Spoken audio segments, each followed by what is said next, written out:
කවුරුත් තෙවරක් নমස්කාරය කියන්න පන්සිල් සමාදන් වෙනවා.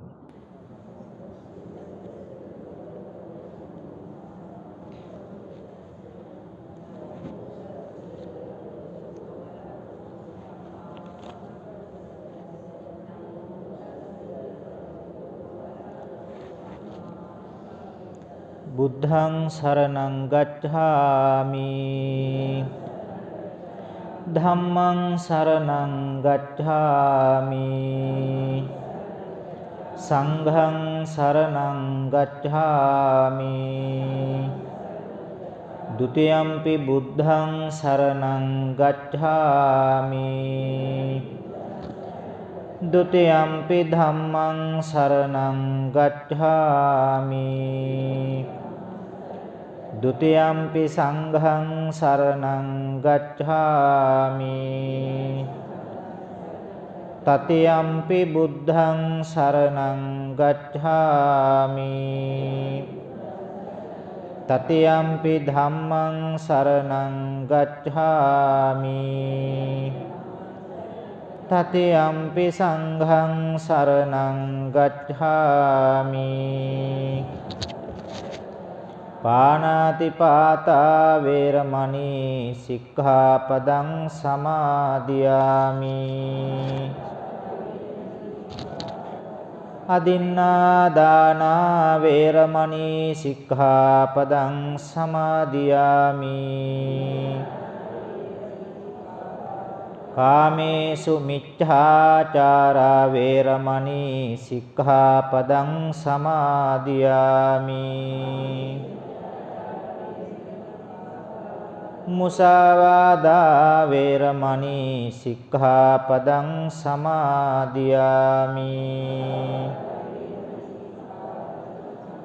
සුරාමේරය මජ්ජපමා දට්ඨානා වේරමණී සික්ඛාපදං සමාදියාමි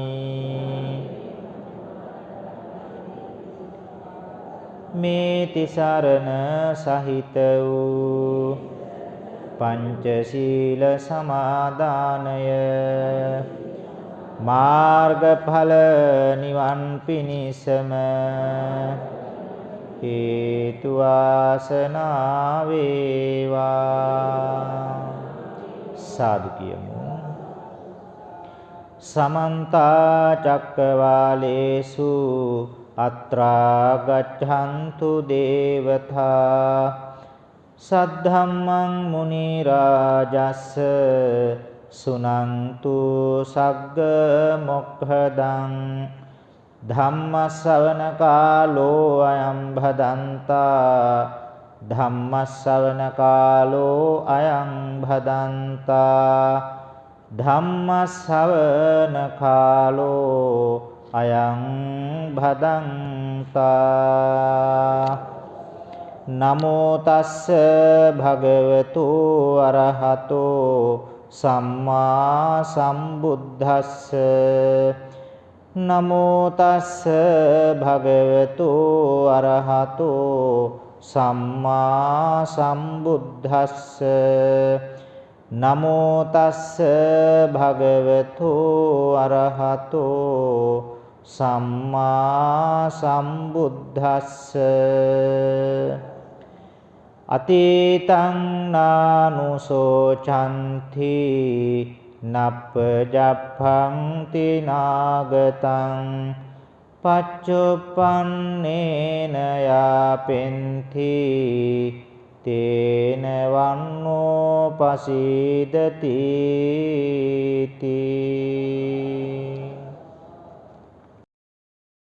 පාමංකඩ ශ්‍රී මහා විහාරාධිකාරී මාලිගාකන්ද විද්‍යෝදය මහා පිරිවෙනේ ජ්‍යෙෂ්ඨ ධර්මාචාර්ය එවැගේම කොළඹ විශ්වවිද්‍යාලය ඇතුළු විශ්වවිද්‍යාලයන්හි බාහිර කතිකාචාර්ය දර්ශනපති රාජකීය පඬිත අප කල්යාණ මිත්‍ර අපේ වල්පොළ පියරතන පඬිත ස්වාමීන්ද්‍රයන් වහන්සේ ඇතුළු පූජනීය මහා සංඝරුවනින් අවසරයි බණහන පින්වත්නි පින්තුනි දායකත්වයේ දරන හැම දිනාටමත් අපේ පියරතන හාමුදුරුවෝ කොච්චර ලස්සනට මේ පැරණිකම ආරක්ෂා කරගෙන පෞරාණික ගතියට හානි නොවන ආකාරයට ඊටාම ගරු ගම්බීර ආකාරයෙන් මේ ධර්මශාලාව නවීකරණය කරලා තියෙනවා. ඒ නිසා මේ වෙනුවෙන් කාලයෙන්, ධනයෙන්, ශ්‍රමයෙන් බොහෝ පිරිසක් උන්වහන්සේට උදව් කරන්නට ඇති. ඒ දායක වෙච්ච හැම දිනාටමත් බණ අහන අද දායකත්වයේ දරන පින්වත් හැමගේ යහපත් අරමුණුත් බණ අසන ඔබ හැම දිනාටමත් අපේ විහාරාධිකාරී පඬිතු ස්වාමීන් වහන්සේ ඇතුළු මහා සංඝ රත්නයටත් බණ දේශන මටත් මේ උතුම් සද්ධර්ම දාණය නිවීම පිණිස ධර්මාවබෝධය පිණිස වේවා කියන ප්‍රාර්ථනාව ඇති කරමු. පින්වතුනි, මම ඔබෙන් පුංචි ප්‍රශ්නයක් ඇහුවොත් දේශනාවට ප්‍රවේශයක් හැටියට බෞද්ධ වෙච්ච ඔබ අපි කාගෙත් අරමුණ මොකක්ද කියලා ඇහුවොත් තවත් විදියකට මේ බණ අහන්නේ, දන් දෙන්නේ, සිල් රකින්නේ, එහෙම නැත්නම් බුද්ධ ශාසනය ඇසුරු කරන සෑම පින්කමකම අපේ අවසාන ප්‍රාර්ථනාව මොකක්ද කියලා ඇහුවොත් අපි කවුරුත් කරන්නේ මොකද්ද? ඉදම් මේ පුඤ්ඤං ආසවක්ඛයා වහං හෝතු සබ්බ දුක්ඛා පමුච්චතු කියන ප්‍රාර්ථනාවෙන් තමයි අපේ හැම පින්කමක්ම අවසන් වෙන්නේ. අපි මේ ගැන ටිකක් කතා කරමු. පින්නතුනි, දැන් අද මේ දායක මහත්තයා අපේ ස්වාමීන්ද්‍රයන් වහන්සේ මතක් කළා දායකත්වය පිළිබඳව. එතුමත් මියගිය වර්ග પરම්පරාවේ ඥාතීන්ට පින් දෙනවා. ඔබේ ඥාතීන්ටත් පින් දෙන්න පුළුවන්. මට වැඩිය හොඳට අපේ පියරතනහාර ත්‍රිපිටකය මම හිතන ස්කෑන් කරන හාමුදුරු කෙනෙක් කියලා. මම සෑහෙන ස්ටඩි කරනවා. සෑහෙන දුරට මම කියවන අටුවාවත් උන්වහන්සේත් ඒහා සමානමයි කියලා මම දන්නවා. හොඳට ඇසූ පිරූ තැන් තියෙන හාමුදුරු කෙනෙක්. පින්වතුනි, දැන් මම යමක් වැරදියට කියනවා නම් ඔයත් වෙන්න පුළුවන් හාමුදුරන්ගෙන් අහලා බලන්න. මේ හාමුදුර ඇත්තද කිව්වේ කියලා. ඔය ත්‍රිපිටකයේ අපි තුමු සූත්‍ර පිටකය කියලා.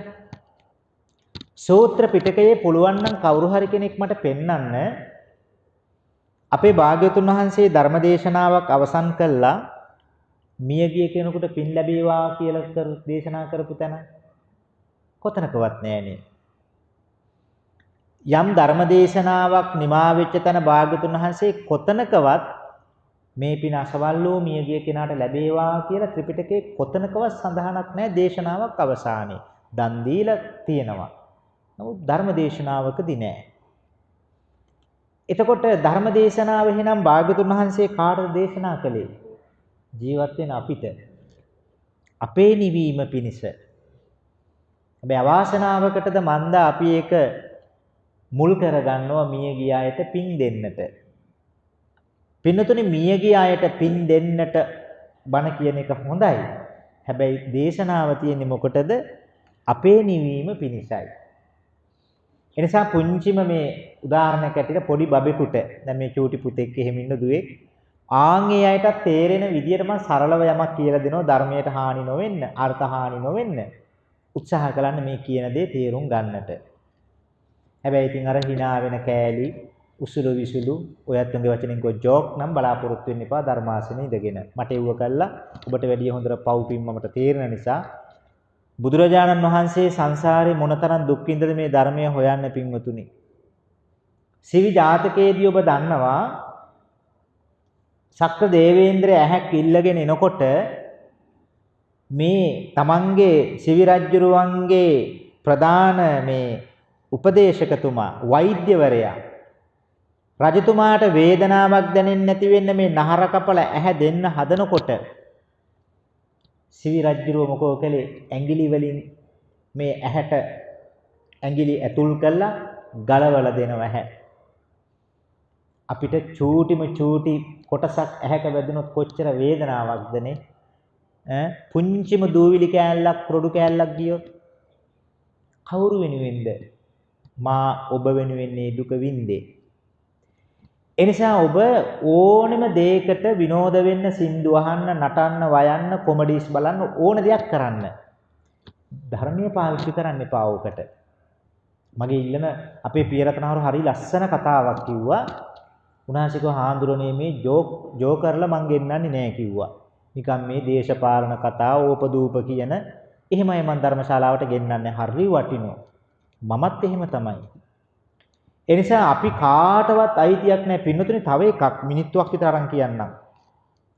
දැන් භාග්‍යතුන් වහන්සේ සසරේ ඔහොම දුක් විඳ වගේම අපේ ලාංකීය තේරවාදී භික්ෂූන් වහන්සේලා බැමිණිතියා සාගතයේදී කොච්චර දුක් විඳද මේක රකින්න. පින්නතුනේ කන්න නැහැ. බඩගිනි වැල්ලේ ලියනවා ත්‍රිපිටකය. අමතක වෙයි කියලා. අපි මේක විකෘති කළොත් අනාගතයේ ලෝකෙට යන්නේ ධර්මශාලාවල බණ කියනවා කියන්නේ ජෝකර්ලා කියලා. අඩු මේවට දේශනා කියන වචනවත් පාවිච්චි කරන්න බෑ. ඒ නිසා මම කනගාටුවෙන් වුණත් ඒක මතක් කරනවා. මගෙන් නම් ඒව බලාපොරොත්තු වෙන්න එපා. මම හිතනවා අපේ පියරත්න හාමුදුරන්ගේ මූලිකත්වයේ අනුශාසකත්වයේ ලැබෙන නිසා ඔබත් එහෙම අපේක්ෂාවක් නැතුව ඇති කියලා මම විශ්වාස කරනවා. හරි. එහෙනම් අපි දැන් දේශනාවට හැරෙමු. මම ඔබෙන් ඇහුවා ප්‍රශ්නයක්. අපේ මූලික බලාපොරොත්තුව මොකක්ද කියන එක. ඒ තමයි නිවන් දැකීම. පින්වතුනි නිවන විස්තර කරන තැනක් ගන්නකො අපේ ප්‍රාර්ථනාව අපි එතනින් පටන් ගනිමු. අපි මොකද්ද කියන්නේ?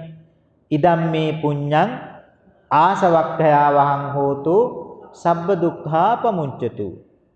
මට මේ පින ආසවක්ෂය කර ගැනීම පිණිස වේවා, නිවන් පිණිස වේවා කියලා අපි සාදු කියනවා. පින්නතුනි ඔබ අවංකවම බලන්න දැන් මේ ප්‍රාර්ථනාවට ඔබ කොතෙක් දුරට ප්‍රාර්ථනාවත් එක්ක සමීප වෙලා තියෙනවද කියලා.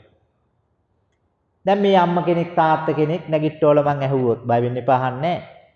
ඇහුවොතින් මොකක්ද මේ ආසවක්ඛයාවහං හෝතු කියලා කියන්නේ? සබ්බ දුක්ඛා පමුංචතු ආශ්‍රව දුරු කොටගෙන නිවන් දකින්න වේවා කියලා කියන්නේ මොකක්ද කියලා ඇහුවොත් ඔන්න අමාරු වැටෙනවා. හැබැයි අපි හැමදාම ඔක ප්‍රාර්ථනා කරලා තියෙන දවසට දෙතුන් ගමන.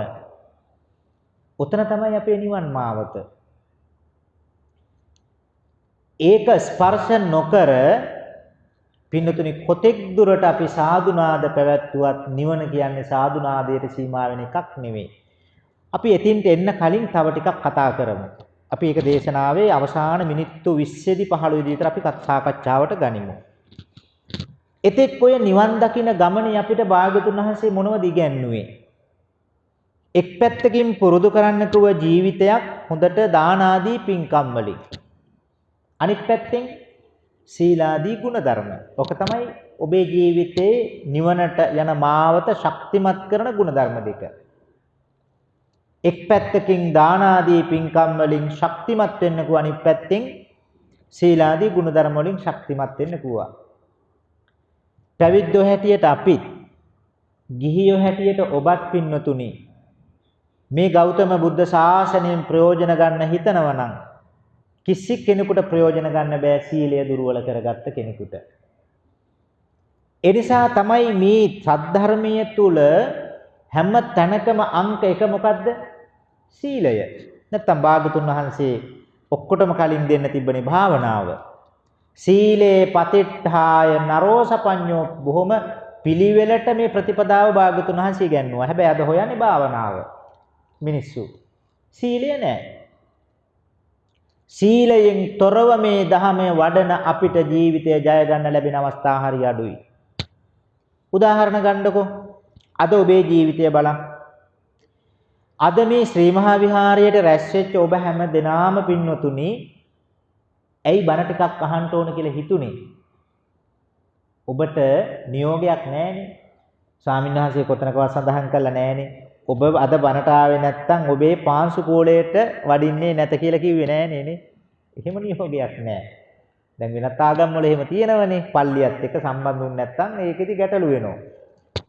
නමුත් එහෙම කිසිම නියෝගයක් නෑ. ඔබ ආව බොහොම කැමැත්තෙන් බණ අහන්නට. මොකද්ද හේතුව? ඔබේ සිත දහමට නැඹුරු වෙලා තියෙනවා. උදාහරණයක් ගන්න මම මේ කියන කරුණ හොඳට නුවණින් විමසන්න. අපි හිතමු මෙහෙම. දැන් හෙට දවසේදී ඔබට උදෑසන ගෙදර උයන්න දෙයක්වත් නැහැ. කිසිම දෙයක් ඔබේ ගෙදර නැහැ උයන්න පිහන්න. කුස්සිය කිසිම දෙයක් නැහැ කියලා හිතන්න. ඔය අතරතුරේ තව දරුවෙක් ලැඩ වෙලා අම්මා තාත්තා ලැඩ වෙලා බේත් ගේන්නත් ඕනේ. අතේ සතේ නැහැ.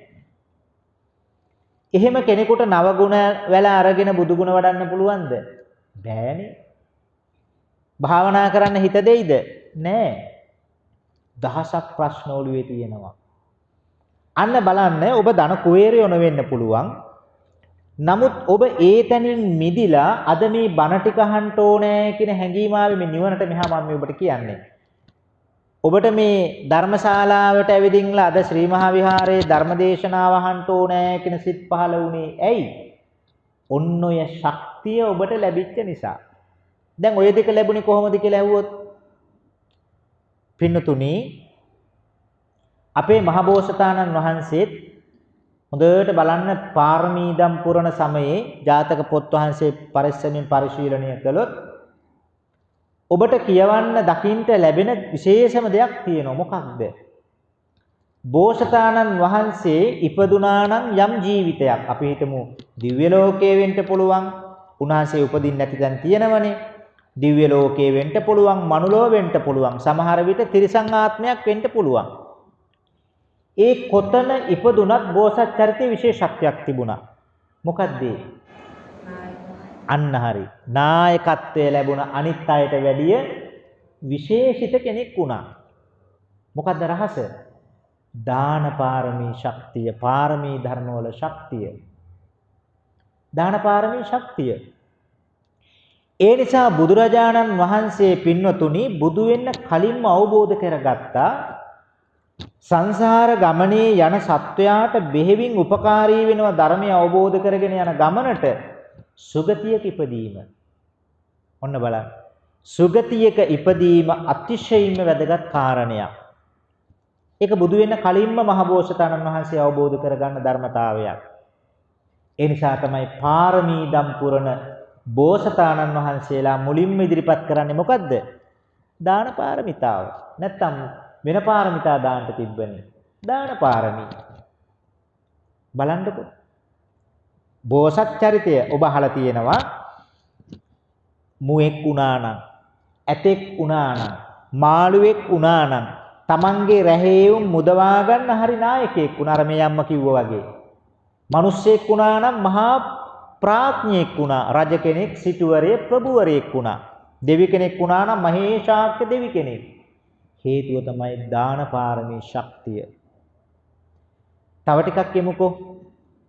අද මේ ධර්මශාලාව අපේ ස්වාමීන්ද්‍රයන් වහන්සේට මේ තරම් ගම්භීර විදියට ලස්සනට හදන්න පුළුවන් වුණේ පින්වතුනි දායකයන්තුන්ගේ අනුග්‍රහය. හැබැයි ගමේ ගෙදරක් හදනවා අපිට ආධාර දෙන්න කිව්වොත් දෙයිද? දෙන්නේ නැහැ. අපි උනත් දෙවරක් හිතනවනේ. නමුත් මේ ලැබෙන්නේ කාගේ ලැබීමද? බුදුරජාණන් වහන්සේගේ ලැබීම. මේ පන්සලේ මේ ධර්මශාලා ධාතු මන්දිර සංඝාවාස මේ මහ ගම්බීර විදියට පෞරාණිකත්වයේ රැකෙන පරිදි අතුල් වෙනකොටම පුදුමතරම් අලංකාර විදියට සැකසුනේ මොකක්ද? බුදුරජාණන් වහන්සේගේ පාරමී ශක්තිය. ඒකට පියරතන හාමුදුරුවෝ, පියනන්ද නායක හාමුදුරුවෝ මේ ඉන්න ස්වාමින් වහන්සේලාගේ පුණ්‍යලාභය උපකාරයක් වුණා. හැකියාව උන්වහන්සේලගේ විෂන් එක උපකාරයක් වුණා. ඒක හරි. ඔය භාගතුන් වහන්සේ දක්වනවනේ මේ බුද්ධ ශාසනයේ ධර්ම විනය ගෞරවය ඇති කරගෙන බණ දේශන භික්ෂූන්ට කවදාවත් සිව්පස්සේ අඩු වෙන්නේ නැහැ කියනවා. ඒක හරි. ඒකේ අඩුවක් වෙන්නේ නැහැ. එතකොට බලන්න මම මේ කතා කළේ ඔන්න එහෙනම් බුදුරජාණන් වහන්සේ දැක්කුවා දන් දෙන්නේ පැත්තකින්. අනිත් පැත්තෙන් ඒහා සමාන්තරව ගුණ ධර්ම දියුණු කරන්න ඕනේ මොකද්ද? සීලය. දැන් අපි ළඟට ඇවිල්ලා හිටිය අර පන්සලේ කුක්ක නේද? ඔය එහෙ යනවා මෙහෙ යනවා. එයා උතර දැන් බලන්න එයා නිදහසේ ඉන්න විදිය. එයාට කවුරුත් ගහන්නෙත් නැහැ.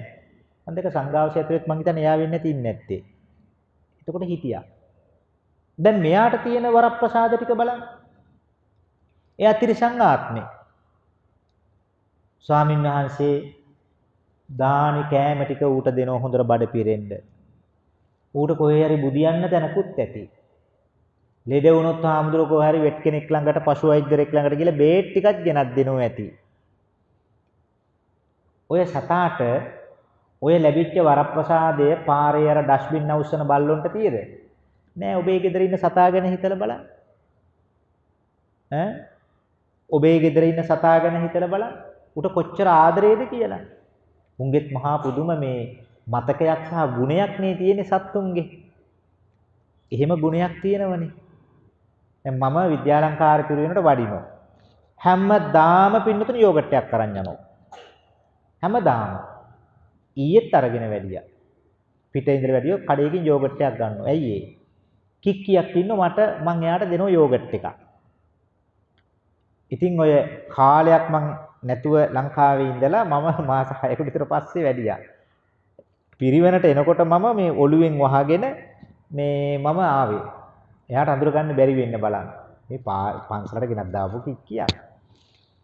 ඉතින් මේ ඉව ඇල්ලුව රෑ එනකොට මං හිතන්නේ මධ්‍යම රාත්‍රියත් පහුවෙලා.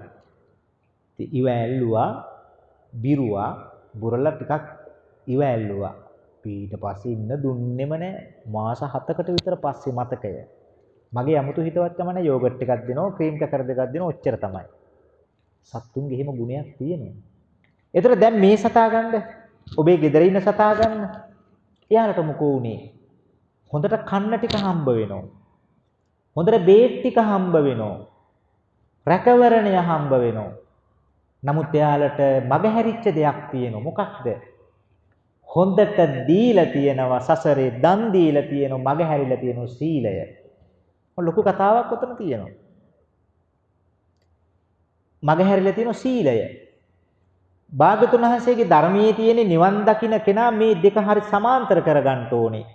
එකක් දුර්වල වෙච්ච තැන අනිත් එකේ විපාකත් දුර්වල වෙන්න පුළුවන්කම තියෙනවා. ඒ නිසා එයා දන් දුන්නා. සිල් රැකලා නැහැ. ඉතින් දන් දුන්නොත් ආනිසංස ලැබෙන්නම ඕනනේ. දැන් ඔබ හිතනවද බකින්හැම් මාලිගාවේ ඉන්න කුක්කෝ දෙන්න පව් කරපුවුන් කියලා. සසරේ හොඳට පින් කරලා සිල් රැකලා නැහැ.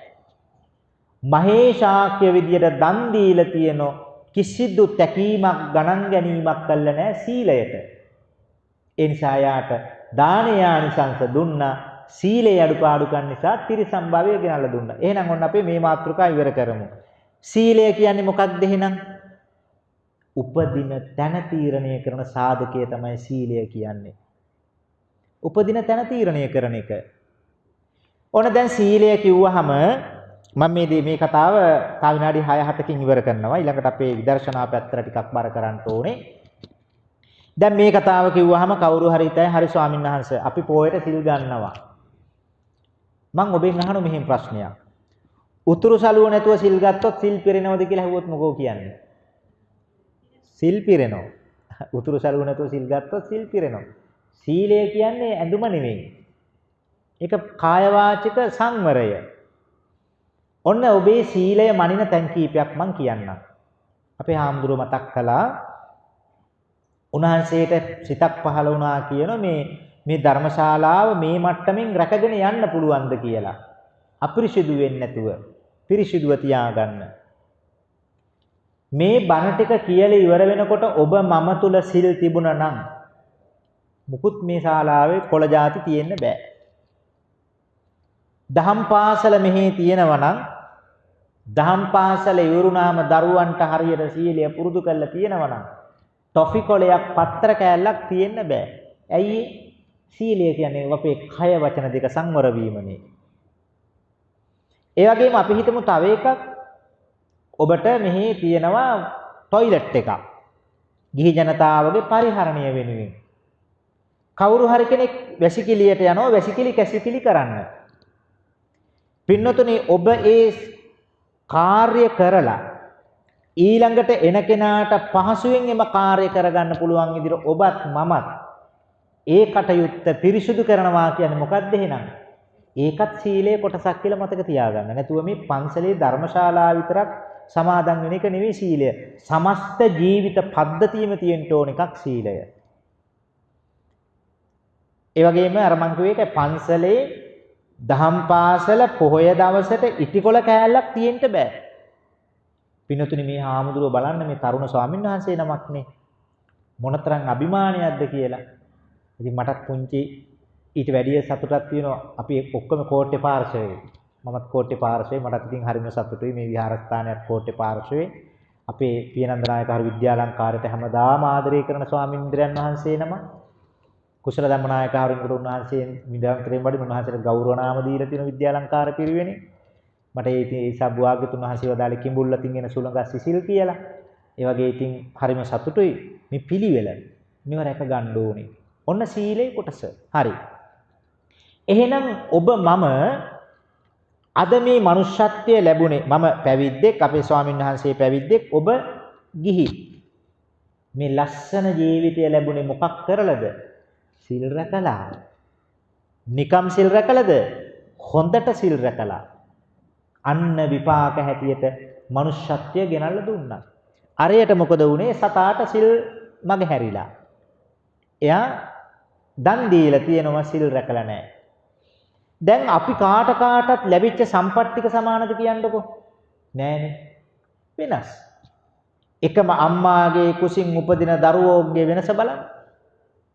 මොකද්ද හේතුව? ඒ කෙනා කරගත්ත පින්කම් වල ශක්තිය. ඔන්න බුදුරජාණන් වහන්සේ උගන්වන්නේ ඒකයි. දන් දීලා සිල් රැක්ක ජීවිතයකටමයි ධමයක් අවබෝධ කරගන්න පුළුවන් වෙන්නේ. එහෙනම් දැන් අපේ පැත්තට හැරෙන්නේ. ඔබ අද බණ අහන්න ආවේ ඇයි? ඔබට යමක් ජීවත් වෙන්න තියෙනවා. ඔබ ධන කුවේරයෝ නොවෙන්න පුළුවන්.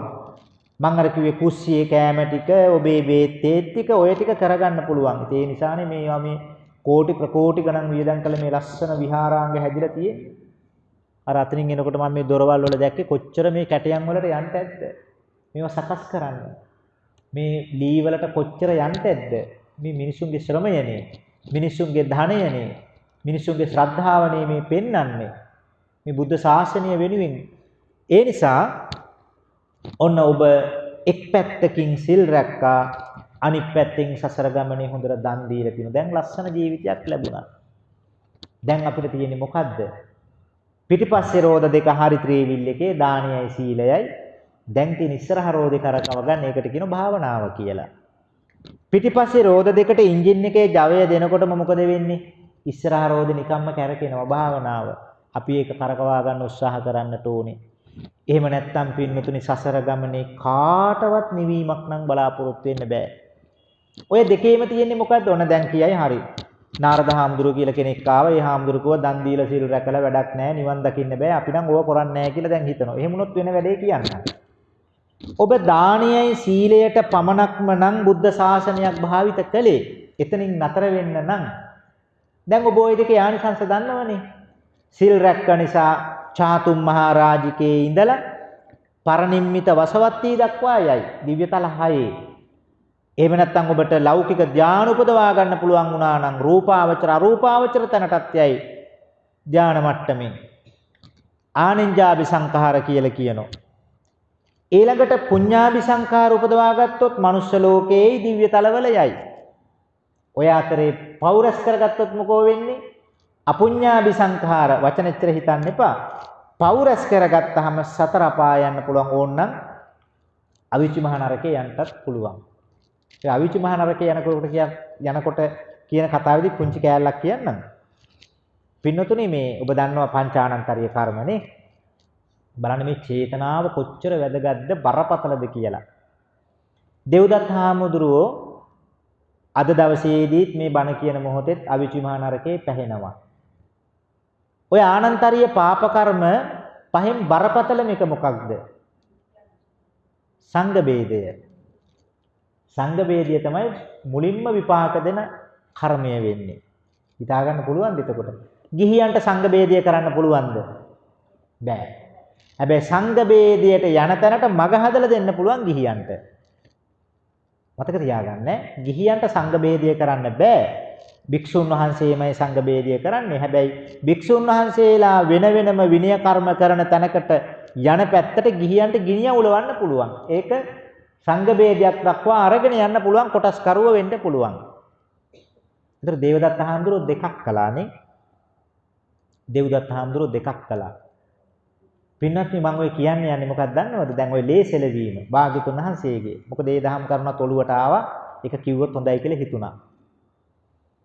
දෙව්දත්ත හාමුදුරුවෝ ගල් පෙරලා තථාගතයන් වහන්සේගේ ලේසෙලෙව කකුලේ. ඔබ ඒක දන්නවනේ.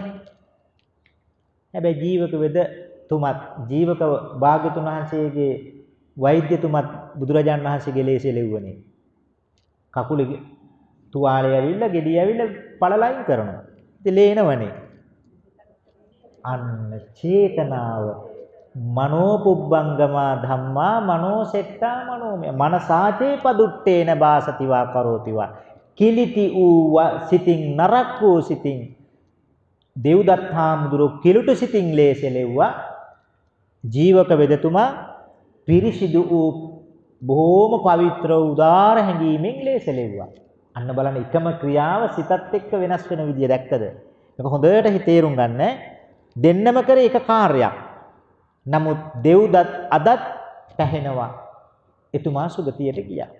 ඒ නිසා චේතනාව කියන එක හරි වැදගත්. චේතනාව හරි වැදගත්. ඉතින් බුදුරජාණන් වහන්සේ උගන්වන්නේ ඔන්න බලන්න දැන් ඔය ටිකෙන් වෙන්නේ මොකක්ද? සිල් රකින්නවා, දන් දෙනවා, සීලයෙන් උපදින තැන තීරණය වෙනවා. ඒකට අදාළ කරන පරිසරය දාණයෙන් හදලා දෙනවා. තව මිනිත්තු දෙක තුනක් ගන්නම් මේකට. මොකද්ද? පින්කම් වල ස්වභාවය තමයි විපාක දීම. පින්කම් වල ස්වභාවය පුඤ්ඤාභි සංකාර විපාක දෙනවා. පින්කම් විපාක දෙන්නේ කොහොමද කියලා දැන් මේ දරුවන්ට උදාහරණයක් කිව්වොත් මෙහෙම. දැන් ඔන්න මේක සත්‍ය කතාවක් නිසා කියන්න මම සාමාන්‍ය සමාජ කරුණු ගන්න කැමති නෑ. දැන් මේ අද කතා කරන දවස නිසා මීට දින දෙකකට කලින් අපිට තාම හිතයිසී දායක පවුලක පුතෙක් එංගලන්තේ ගියා අධ්‍යාපනය ලබන්න. එයා උසස් අධ්‍යාපන කටයුතු වලින් උපාධි කටයුතු වලින් ගොඩාක් දුෂ්කර දුක් විඳලා ඒ දරුවා එකම කොල්ල පවුලේ එයා එංගලන්තේ ගියා. එයාගේ එකම ආශාව තිබුණා යන්න. බොහොම දුප්පත් පවුලක දරුවෙක්. එතකොට ඒ දරුවා මට කිව්වා හරි පුදුමයි නේද ස්වාමීන් වහන්සේ අර බණකට කියපු කතාවක් මට අද ඇත්ත වුණා කියලා කිව්වා. මං කො මොකද්ද කියලා. එයා account එකෙන් බැංකුවට සල්ලි දාලා රුපියල් ලංකාවේ සේවිංස් account එකක රුපියල් තියෙන්නේ. එයා එයාපෝට් එකට ගිහිල්ලා ට්‍රාන්සිට් එක ගන්න වෙලාව පැය 6ක් තිබිලා තියෙන. එයාට බඩගිනි. එයා කොෆි එකකුයි සෑන්ඩ්විච් එකකුයි ගන්න ගියාලු. ගියාට පස්සේ එයා ඒක කාලා කාඩ් එකෙන් පේමන්ට් එක කළා. එතකොට එයාගේ කැපිලා තියෙන්නේ මොනවද? ඒ රටේ සල්ලි. එයාගේ වීසා කාඩ් එකෙන් කැපිලා තියෙන්නේ. ඒක මෙහෙට ලංකාවට කියලා ගිහිල්ලා තියෙනවා. ක්‍රෙඩිට් කාඩ් හෝ වීසා කාඩ්. දැන් මට උත්තරයක් දෙන්න. එයාගේ account එකේ ලංකාවේ තියෙන්නේ මොනවද? රුපීස්. LKR ලංකාවේ සල්ලි තියෙන්නේ. හැබැයි LKR පාවිච්චි කරන්න පුළුවන්ද එයාපෝට් එකෙන් එළියට ගියාම? බෑ. ඒක කන්වර්ට් කරගන්න වෙනවා රටේ සම්මත මුදල් වලට. ඔබේ පින් නැමැති account එක LKR account එක කියලා හිතන්න. ඔබේ පින් නැමැති account එක මොකෝ කරන්නේ? උපදින තැනට අනුව කන්වර්ට් වෙනවා. හරි ලස්සනයි මේ කතාව. දැන් සතාට මොකද වුනේ? එයාට පහළ වුණේ තිරිසන් බෑග්ග්‍රවුන්ඩ් එක. දැක්කද? තිරිසන් ලෝකය හදලා දුන්නා. ඔබට මට මනුෂ්‍ය ලෝකේ දැන් අපිට නන්දන උයන පේනවද? නෑ. අපිට දිව්‍යමය ඇඳුම් තියෙනවද? අපි නම් කිනුති වා දෙවඟනක් වගේ දෙවි කෙනෙක් වගේ කියලා. වගේ කිව්වට එහෙම වෙන්නේ නෑ. අපිට ලැබිලා තියෙන මනුෂ්‍ය ලෝකයේ සම්පත්. අපේ කය ගැන හිතන්න. මේ කය පරණ කයක් නේ අපිට ලැබිලා තියෙන්නේ. මේ මැෂින් එක හරි පරණයි. අප්ඩේට් වෙලා නෑ. දෙවිවරුන්ගේ මැෂින් එක අප්ඩේට්. උදාහරණයක් අපිට ආහාර ගන්න ඕන වෙනකොට බත් කවුපි කඩල පාන් උන්ට මේ මුඛයට දාලා කබලින්ක ආහාරය හපන්න ඕනේ. ඒකේ තියෙන කාබෝහයිඩ්‍රේට්, ප්‍රෝටීන්, විටමින් ටික ගන්නවා අනිත් ටික බහිස්රාවී එළියට දානවා. දෙවිවරුන්ට ආහාර ලැබෙනවා. ඒකේ පෝෂණීය සාරය ගන්න පුළුවන්. ශ්‍රාවය ගන්න පුළුවන්. ඒ කට්ටිය රොඩ් අවශ්‍ය නැහැ. අපිට ඒක ගන්න බෑ. එහෙනම් දැන් හිතන්න අපි ඔය කන කෙසෙල් ගෙඩි බෙලි ඕව දෙවිවරු කයිද? නෝනින් දකින්න දැන්. කොහොම අපේ ප්‍රඥාව? ඔය දෙවියන්ට දෙන දේවල් පින්නතුනි ගව් ගාන කුඩ ඉන්නේ නරගඳට. අපේ නරගඳට දෙවිවරු එන්නේවත් නැහැ. ඉතින් බුදුරජාණන් වහන්සේ දක්වන්නේ මේ සීල් ගුණ තියෙන උතුමන් ළඟට ගිහි පැවිද්දෝ ළඟට දෙවිවරු එනවා බණ අහන්නට සහ වැඳුම් පිදුම් කරන්නට. ඉතින් මට ඒක අතිරේකව කියන්න වෙලාවක් නැහැ. ඒතර ඔන්න බලන්න එහෙනම් පින කියලා කියන්නේ දිව්‍ය ලෝකයේ දිව්‍යමය සම්පත්තික පරිසරය හදලා දෙනවා. මනුෂ්‍ය ලෝකයේ මනුෂ්‍ය සම්පත්, සතරපයි ප්‍රේතයන්ට අදාළ වූ සම්පත්තික. පින කියලා කියන්නේ වතුර වගේ. LKR account එක වගේ. වතුර වල ස්වභාවය තමයි වාජනයේ හැඩය ගන්නවා. දැන් අපි හිතමු මෙතන වතුර කෝප්පයක් තියෙනවා කියලා. මට හිතුනේ වතුර කෝප්පේ බිමට හලන්න ඕනේ කියලා. දැන් මොකද වෙන්නේ? මේ ටයිල් එකේ හැඩයට වතුර ටික ගලන් යනවා. ආයෙ වතුර ටිකක් ගෙනල්ලා මම පීරිසියකට දානවා. ඒතකොට පීරිසිය හැඩේ.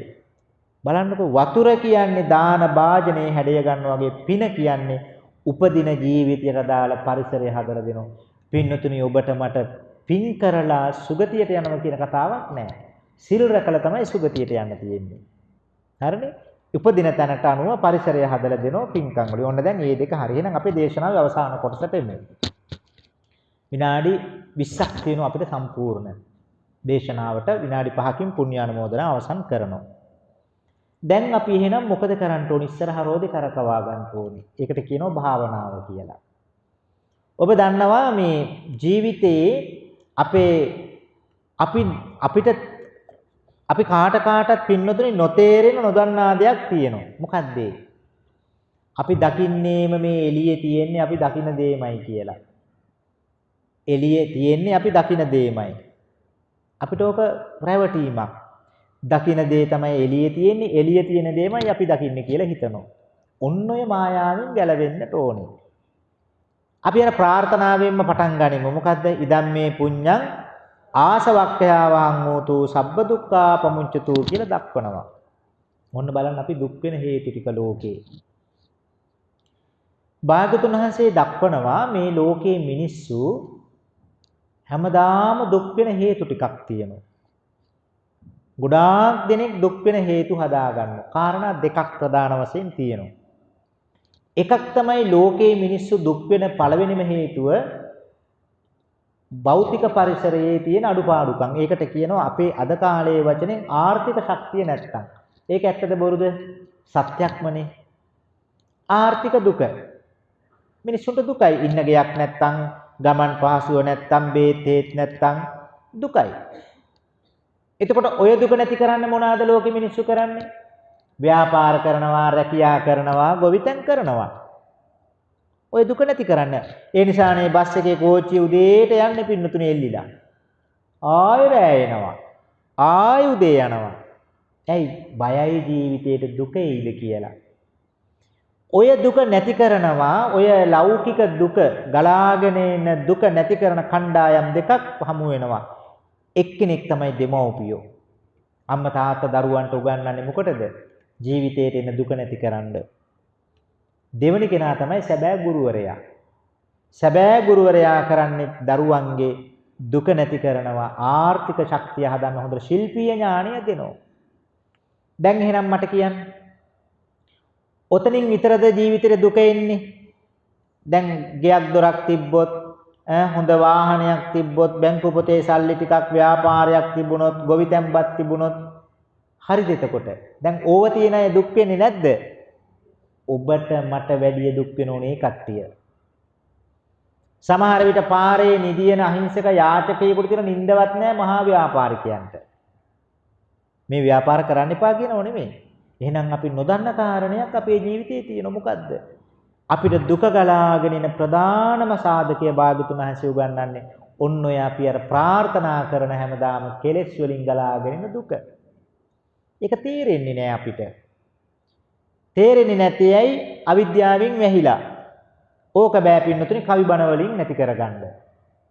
ඕක බෑ අර අම්මාගේ පපුවට හේතු වෙලා අඬවනවා, හොටු පෙර පෙර අඬනවා. ඉතින් ඊට පස්සේ ඉඹිනවා, සිඹිනවා ඉවරයි. ඕ මේ මිනිසුන්ගේ අභ්‍යන්තරයේ තියෙන හැඟීම් ටික එළියට ගන්න එකනේ. මට කියනකො කවි බණ අහලා හැදිච්ච කෙනෙක් ඉන්නවනම් මම මේ කවි බණ කියන්න එපා කියනෝනේ කිව්වට කමන්නේ. ඒව නිකන් ඊට වඩා හොඳයි අමරදේව මහත්තයාගේ ලස්සන සින්දු කියනවා. මහා අර්ථවත්. නන්දාමාලිනී මහත්මියගේ හොඳ අර්ථවත් සින්දු තියෙනවා. ඒ වහලා ගැඹුරට ගියොත් විශාල අර්ථයක් ජීවිතේ හොයාගන්න පුළුවන්. ඉතින් එතකොට දැන් එහෙමනම් අපිට සිද්ධ වෙනවා මෙන්න මේ කාරණාව ටිකක් වෙලාව දිහා බලාගෙන ලියා ගන්න. හරිද? අපි බලමු පළවෙනි දුක නැති කරන කෙනා තමයි ආර්ථික දුක නැති කරනවා අම්මා තාත්තා ගුරුවරු. දෙවෙනි දුක නැති කරගන්න නම් ඒක කාටවත් පිළිහිට වෙන්න බෑ. ඒ තමයි කෙලෙස් වලින් ගලාගෙන එන දුක. කෙලෙස් වලින් ගලාගෙන එන දුක. මේක ලෝකේ තේරෙන්නේ නැහැ. ප්‍රශ්නයකට උත්තර හොයන හැම වෙලාවකම මිනිස්සුන්ට තේරෙන්නේ නැහැ. උනා අපි හිතමු දැන් මට ජීවිතේ ප්‍රශ්නයක් එනවා. ඉතින් ඔයත් ඇවිල්ලා අහන ස්වාමීන් වහන්සේ කියන්නකො ඔබ වහන්සේ මොකක් හරි ප්‍රශ්නික නේද ඉන්නේ. මම දැන් අහනවා. පිටුම පියරතන ස්වාමීන් වහන්සේගෙන් අහනවා. අපේ හාමුදුරනේ ඔබ වහන්සේ ප්‍රශ්නිකද ඉන්නේ? ඔව් මහත්තයෝ නෝනා ප්‍රශ්නික තමයි ඉන්නේ. මොකද්ද? අනේ මට බැරුණානේ ධර්මශාලාවේ මේක හදාගන්න. මට මේක ඉවර කරගන්න බැරුණානේ හිතපු විදියට. ඉතින් දැන් හරි ප්‍රශ්නයක්. ඉතින් ඔය ප්‍රශ්නෙට උත්තර හොයාගෙන ගියාම ඇත්තටම දුක් වෙලා තියෙන්නේ ධර්මශාලාව නැතිවීමටත් වැඩිය තමන්ගේම සිතුවිලි ධාරාවෙන් එන දුක. බුදුදහමේ උගන්වන්නේ ඔන්න ඔතින්ට හරියට ප්‍රතිකාරය කරන්නට ඕනේ. දුක නැති කරගන්න. අපි බලමුකෝ වෙලාව දිහා බලාගෙන මේක ටිකක් ලියා ගනිමු. හරි. ආසවක්ඛයා වහං හෝතෝ කියනකොට ඔබ මම මොනවද කෙලස් කියලා කියන්නේ? කෙලස් කියලා කියන්නේ පින්නතුනි මේක හොඳට මතක තියාගන්න. පරණ මතකය. මොකද්ද? පරණ මතකය. පරණ මතකය. මොන පරණ මතකයේද? ඇහෙන් දැකපු, කනෙන් අහපු, නහසෙන් ආග්‍රහණය කරපු, දිවෙන් රස බලපු, ශරීරයෙන් පහස ලැබපු, විඳපු, දැකපු, අහපු, බලපු දෙයක්ම තමයි අපි හැමදාම මතක් කරන්නේ. එතකොට මේ මතකය ගන්න නම් අපි මොකද කරන්නේ? ටිකක් ඔන්න දැන් හිත පැනලා යයි ඈ. මේව ටිකක් හිත රිජෙක්ට් කරනවා. උත්සාහ කරන මේව අල්ල ගන්න. හරියටම තව විනාඩි 15ක් වගේ තියෙන්නේ. හරි සතුටුයි නේ. විනාඩි 15න් ඉවර වෙන නිසා. ඒ නිසා මේ හොඳට උත්සාහ කරන්න මේ අවසාන ටික හරිම රසවත් උත්සාහ කරන අල්ල ගන්න. මොකද්ද? අපි හැමදාම මේ කෙලෙස් ඇති කරගන්න නම් අපිට සිද්ධ වෙනවා අපේ සිත ඒ දිහාවට යොමු කරන්න. ඔය ධර්මයේ උගන්වන අභිධර්මයේ විඥාණයට සිතට වචන ගොඩාක් උගන්වනවා. ඒ එකම සිදුවීම අභිධර්මයේ. උදාහරණයකට හිතන්නකෝ දැන් පියරතන හාමුදුරුවෝ පන්සලට ආවම කවුද? ලොකු හාමුදුරුවෝ. පන්සලේ දෙවෙනි හාමුදුරුවෝ ඉති විහාරාධිකාරී වුණාට උන්වහන්සේ තමයි මේ ඔක්කොම කරන්නේ. උන්වහන්සේ විද්‍යෝදය පිරිවෙනට ගියාම ගුරුවරයෙක් පොඩි හාමුදුරුවන්ගේ ජ්‍යෙෂ්ඨ ධර්මාචාර්යන් වහන්සේ නමක්. උන්වහන්සේ කොළඹ විශ්වවිද්‍යාලයට ගියාම කතිකාචාර්යවරයෙක්. උන්වහන්සේ රෝහලට ගියාම ලෙඩ වෙලා ලෙඩෙක් පේෂන්ට් කෙනෙක්. දැක්කද? හැබැයි ඔය හැමතැනටම ගියේ කවුද? පියරතන හාමුදුරුවෝ. ඔක්කොම චරිත නියෝජනය කරේ එකම කෙනා. සිතේ ස්වභාවයන් තමයි භාග්‍යතුන් වහන්සේ විස්තර කරන්නේ. සරල උදාහරණයක්. එතකොට දැන් ඔබට මට අපි හැමෝම මොකද කරන්නේ? අපි ඕනකමින් දෙයක් හිත යොමු කරන ඔය දිහා. මම ඔබෙන් ප්‍රශ්නයක් අහනවා. මොකද්ද? අපි හිතමු මම ඔන්න ලබන අවුරුද්දෙත් වඩිනවා. දැන් 89 වෙනි බණනේ මාසිකට එකයිනේ. අපි හිතමු 150 වෙනි බණට ජීවත් වෙලා හිටියොත් ඔන්න මං එනවා කියලා හිතමුකෝ දැන්. උදාහරණයක් ඈ. මම ඔය ඇත්තොන්ගෙන් ඒ තව අවුරුදු 5කින් විතර බණකට ඇවිල්ලා මං අහනවා පින්වතුනි 2026 ජනවාරි මාසයේ තිබිච්ච 24 වෙනිදා ධර්මදේශනාවේ දායක මහත්තයා මට ආරාධනා කරපු දැහැත් කට්ටිය මොන පාටද? ඔන්න පොරු ටික වගේ ටක් ගාලා බැලුව දැහැත් කට්ටිය දිහා. මං අහනවා පින්වතුනි මේ දැහැත් කට්ටිය මොන පාටද? අන්න බැලුව බලාපල්ලා හැ කියලා කොළ පාටයි ප්ලාස්ටික් වට්ටියක් කියලා දාගත්ත සිතට අරමුණු. දැන් ඕක තව අවුරුදු 10කින් ඇහුවොත් මතකද නැද්ද? මතකයි. ඇයි මතක? ඕනකමින් බැලුව නිසා. දැක්කද? පින්නතුනේ දැන් හෝරාවකට ආසන්න වෙලාවක් මේ දැහැත් කට්ටිය මෙතන තිබුණද නැද්ද? තිබුණා. ඔබ මේක දැක්කද නැද්ද? දැක්කා. නමුත් ඔබෙන් හෙට ඇහුවොත් බොහෝ දිනකට මතක නැහැ. ඇයි ඕනකමින් මේක බැලුවේ නැති නිසා. අන්න බලන්න දැන් ඕනකමින් බලපු නිසා චක්කුංච රූපේච උප්පච්චති චක්කු විඥානං. ඇසයි බාහිර වස්තුවයි දෙක ගැටෙනකොට හිත යොමු කළා. හිත යොමු කළා අදහසක් දාගත්තා අන්න කොළ පාටයි ප්ලාස්ටික් වට්ටියක්. එහෙනම් කෙලස් කියලා කියන්නේ මොනවාද? බාහිර දේත් එක්ක මේ අපේ අරමුණු ගැටෙනකොට ඇති කරගන්නා වූ ඇතුලේ දාගත්ත පරණ මතකය. මේක හරිය ලස්සනයි පින්නතුනි ගණන් පාඩමක් වගේ. අපි ඇහැට රූප දකින්නකොටම මොකද කරන්නේ? දැන් උදාහරණයක් ඇත්තට මෙහෙම හිතන්න. බෞද්ධ ගුවන් විදුලියේ රූපවාහිනිය බලන අය මෙතන ඇති කියලා මං හිතනවා. ඒත් අපේ දේශනා බොහෝ කොට යන නිසා ඔබ බණ අහනවා ඇති. එතකොට කවුරු හරි කෙනෙක් නාරද හාමුදුරුවෝ කියලා කියනකොටම ශ්‍රී ආරත්න මහත්තයා ආරාධනා කළා මේ නාරද හාමුදුරුවෝ වඩින්නේ කියනකොටම ඔය ඇත්තොන්ට මතක් වුණේ කවුද? ගුවන් විදුලියේ රූපවාහිනියේ බණ කියන හාමුදුරුවෝ. අයියෝ, ඒ හාමුදුරුවෝ මිටිනේ. ඔන්න දැන් කෙනෙක් හිතනවා. ඒ හාමුදුරුවෝ මිටිනේ අප්පා. මං හිතුවේ හරි ලොකු හාමුදුරු කෙනෙක් කියලා. ඔය ඇත්තොන්ට කියන්නේ දැන් කිරිවත්තුඩේ අරිය දස්සන හාමුදුරුවෝ මං හිතුවේ හෙන්න සද්දන්ත උස හාමුදුරු කෙනෙක් කියලා. ඔනේ මටත් එළිය මිටි. ඇයි ඒ කටහඬයි පෞරුෂයයි එක්ක මං කෝ ඔයා මම හිතුවේ ගලිවර වගේ උස කෙනෙක් කියලා නේ කියලා. ඒ හඬ පෞරුෂයත් එක්ක උන්වහන්සේනේ හරි චූටි හාමුදුරු කෙනෙක්. දැක්කද? එතකොට මම සිතේ චිත්‍රයක් දාගෙන තිබුණා මේ හාමුදුරු ලොකු. ඊට පස්සේ උන්වහන්සේ කිව්වා අනේ පඬිතානේ ස්වාමීන් වහන්සේ හැමෝම මට ඔය කතාව කියනු කියලා. උන්වහන්සේ මට කිව්වා මහා ධර්මදර ස්වාමීන් වහන්සේ නමන්නේ අපේ පිනට පහළ වෙච්ච හොඳ හාමුදුරු කෙනෙක්. උන්වහන්සේ හොඳ ධර්මදර ස්වාමීන් බය නැතුව බණ අහන උන්වහන්සේගේ තප් දේශනා තියෙන පින්වතුනි. මමත් උන්වහන්සේගේ බණ අහනවා. බය නැතුව බණ අහන්නේ කොත්මලේ කුමාර කාශ්‍යප හාමුදුරුවෝ, සුදස්සන ස්වාමීන් වහන්සේලා, අලුත්ගම පඤ්ඤාසාර හාමුදුරුවෝ වගේ බය නැතුව බණ අහන්න පුළුවන් ස්වාමීන් වහන්සේලා ගොඩාක් වැඩ ඉන්නවා ලංකාවේ. කිසි විට කනාත වෙන්නේ නැහැ. හරිම වටින මේ දේශනා. ඉතින් අන්න දැන් මොකද වුනේ? දැන් ඔබට නාරද කියන භික්ෂුන් වහන්සේ දකින්නකොටම ඔබ ඇවිස්සුවේ මොකද්ද? පරණ මතකය. අපි හිතමු දැන් ඔන්න අපි හිතමු තව සතියකින් කොහේ හරි රූපවාහිනියක බණක් තියෙනවා. බණ යන උදාහරණයක් මම කියන ආසන්නම දැන් මේ 27 වෙනිදා තියෙන ලයිව් එක 4ට රූපවාහිනියේ සජීවී සූත්‍ර දේශනාව බෞද්ධයා. හවස 4ට කැමති නම් බලන්න. අපි තුමු ලයිව් එකේ 4ට රූපවාහිනියේ බණ යනකොටම බෞද්ධයා රූපවාහිනිය.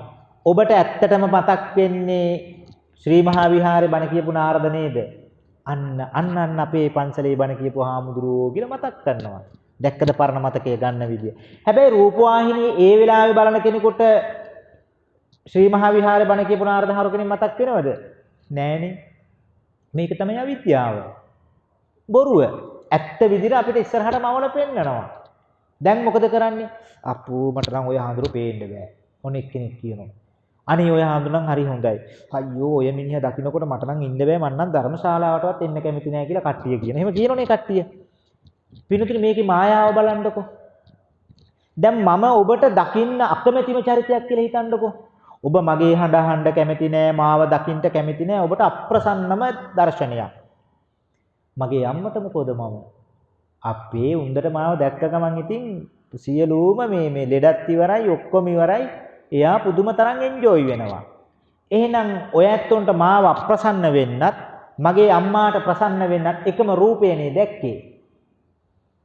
තවත් උදාහරණයක් කියන්නම් තේරෙන්න. අප්‍රසන්නම දේශපාලන චරිතයක් මතක් කරගන්න. ඔබ ඒකේන අපිට අප්‍රසන්න නම් පින්නතුනේ. හැබැයි ඔහුගේ පාක්ෂිකයන්ට ඔහු ඊටාම ප්‍රසන්න කෙනෙක් නේ. ඔහුගේ දරුවන්ට, ඔහුගේ බිරිඳට, හිතවතුන්ට ප්‍රසන්නම චරිතයක්. එහෙනම් අපිට මොකද වෙලා තියෙන්නේ? අපි හැමදාම බාහිර රූපේ දකින්නකොට මෙහි ගිහිලා පරණ මතකය ගැට ගහනවා. ගැට ගහ මෙහි අනුභව කරනවා. අපි හිතනවා මේ බාහිර වස්තුවෙම තමයි එන්නේ. ඒක රිජෙක්ට් කරලා අයින් කරන්න බලනවා. බාහිර වස්තුව අයින් කරාට වැඩක් නැහැ. මෙහි හේතු ටික නැති කරන තාක්කල්. බාහිර දෙයට කරන්න පුළුවන්. දැන් මේ උදාහරණයකට හිතන්නකෝ. තව විනාඩි 5ක් මේ දේශන අවසන් කරනවා. මේ දැහත් වට්ටිය කියලා හිතන්න පින්නතුනි. මේ දැහත් වට්ටියට මේ ආලෝකය වැටෙනවා. ආලෝකයේ වැටිලා පරාවර්තිත වර්ණ සටහනක් විතරයි ඇහැ හමුවට එන ඔච්චරයි රූපයට කරන්න පුළුවන්. බාහිර දෙයකට කරන්න පුළුවන්. අපි මොකද කරන්නේ? අයියෝ මේකේ බුලත් හරි නෑ. මේකේ පුවක් වේලිලා. මේකේ හුණු වේලිලා. අරව හරි නෑ, මෙව්ව හරි නෑ. ප්ලාස්ටික් වට්ටිය ගොඩාක් දේවල් එකතු කරනවා. ඒකතු කරන දේවල් මොනවද? කෙලස් ටික. කෙලස් ටික. ඒක ওই විදිහට තමයි දිගට යන්නේ. එහෙනම් බුදුරජාණන් වහන්සේ උගන්වන්නේ මෙන්න මේ බාහිර දේත් එක්ක රූප ශබ්ද ගන්ධ රස ස්පර්ශ දේවල යථාර්ථය අවබෝධ කරගත්ත දවසට අන්න ටික ටික කෙලස් ටික ලිහෙන්න පටන් ගන්නවා. ඕක පුළුවන් ද කවි බණින් නැති කරන්න? බෑ. ඕක කවි බණින් නැති කරන්න බෑ. ඕකට දහමක් දර්ශනයක් තියෙන්න ඕනේ, දැක්මක් තියෙන්න ඕනේ. සීලෙන් ශක්තිමත් වෙලා දාන ආදී බුද්ධ උපස්ථාන පින්කම් පින්නතුනි බෝධින් වහන්සේ ළඟට එන්න. ඇවිල්ලා හාමුදුරන්ටවත් කියන්න එපා. අතු ගන්න. අතු ගාලා හාමුදුරනේ ඔන්න මමයි අද තනියම අතු ගෑවේ. එතකොට ඒක වැඩක් නෑ. Taman හොඳට බෝමලු අමදින්න, සෑමලු අමදින්න, අමදල දිහා බලන්න මම මේ බෝමඩුව සෑමඩුව පිරිසුදු කළා වගේ මගේ කෙලෙස් ටිකත් මට පිරිසුදු කරගන්න ලැබේවා. අන්න පිනුතුරි බාහිර වස්තුවත් එක්ක හදවත පිරිසුදු කරගන්නවා. ඒ ආශිර්වාදය ඔබට මට ඕනේ. උදේ හවා බුදුරජාණන් වහන්සේට පැන් කෝප්පයක් පූජා කරන්න පුරුදු වෙන්න පිරිසිදුව. මලක් තියනවා නම් මලක් පූජා කරලා උදේ හවා පිරිත් ටිකක් කියලා බුදුන් වඳින්න. ඒ ආශිර්වාදය ජීවිතයකට හරි වැදගත්. එහෙනම් අපි දේශනාවේ අවසානෙට යමු. පින්නතුනි අපි හැමදාම කරලා තියෙන්නේ ඔන්න බලන්නකෝ දැන් මේ යථාර්ථය කණේ යථාර්ථය දැන් ඇහි යථාර්ථය චුට්ටක් කිව්වා අපි කණේ යථාර්ථය කියමුකෝ. මම මහණුනේ O level ලියලා මං හාමුදුරුවොත් එකක් කිව්වා මං after O level තමයි මම මහණ වුණේ. ඉතින් මේ 99 එතකොට ඔන්න වයස අල්ල ගන්නත් පුළුවන් අවශ්‍ය කට්ටියට. හරිද? 99 O level ලිව්වා මහණ වුණා. 98 මේ 99 ලියලා මහණ වුණා. ඊට පස්සේදී මම ඉතින් සංගීතය තමයි කළේ. ඉස්කෝලේ යන කාලේ මම හරිම දක්ෂයි දේවල් වලට. අදටත් මම ওই පරණ සින්දු වලට හරි කැමතියි. මම ඒව අහනවා. ඉතින් ඔය මේ වාහනේ යනකොට ළමයටත් මම කියන දාමුකෝ මේ පරණ සින්දුවක් කියම දාන්න කියලා නිදිමත නම්. ඉතින් මම ওই විද්‍යාලංකාරයේ ටික කාලයක් මම නේවාසිකව හිටියේ ඉන්නකොට විවේක වේලාවල් වලට මට අර මගේ දායක මහත්තයෙක් පුංචි JBL එකක් ගෙනත් දීලා තුන් ජපානේ. ඒක තියලා මම ඉතින් ඒකේ සවුන්ඩ් එකත් හොඳ නිසා පුටුවේ හේත්වල සින්දු අහගෙන ඉන්නවා. ඉන්නකොට ජනේලෙන් ඇවිල්ලා පුංචි පැටවු ඔය අවුරුදු 10 11 12 13 වගේ පොඩි හාමුදුරුවෝ විද්‍යාලංකාරේ එකපාරට කියනවා චිකේ පණ්ඩිතහරු නාගේ මලකඩ සින්දු අහනු ලැජ්ජ නැද්ද කියලා කිව්වා. මොකද කියන්නේ? චිකේ නාකි මලකඩ සින්දු අහනු ලැජ්ජ නැද්දනේ මොනවාද ඔය අහන්නේ? මං කො මොකද්ද කිව්වේ? දහන්නකො සින්දුවක් කිව්වා. මං කො තමුන්නාසි දානකො කියලා ඔන්න දැන් ෆෝන් එක දුන්නා. මේ කට්ටිය YouTube එකට ගිහලා දැම්ම කියන්නකො කනක් අහගෙන ඉන්න බෑනේ අපිට. ටකර් එකට ගල් ගහනවා වගේ.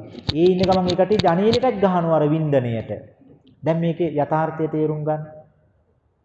අර මම වින්දනය කරපු සින්දුව ඒ කට්ටියට එයාලගේ කෙලස් ටික අවශ්‍ය ගන්න හේතුවක් වුණාද? නෑ. එයාලට ඒක මලකඩ. හැබැයි ඒ කට්ටියට වින්දනය ගෙනත් දෙන සින්දුව මට මලකඩ වුණා. එහෙනම් බුදුරජාණන් වහන්සේ උගන්වන්නේ ශබ්දයේ තියෙන ඇත්තත් ඕක තමයි. ඕක. ඔන්න අවසාන උපමාව ශ්‍රී ආරත්න මහත්තයනි මට ආරාධනා කළේ. ඔන්න මං එයාට බණිනෝ දැන්. ඔයා මේ මට බණට ආරාධනා කළාට බලන්ටකෝ මෙහිමයි කියලා දැන් මං එයාට බණිනවා. බණින් නැත්තම් මං එතුමට බණින විදියට මේ බණ අතර හින් පාස් කරනවා. තේරුණාද? يعني උදාහරණයක් මම මේ කියන්නේ. දැන් එයා මොකද කරන්නේ?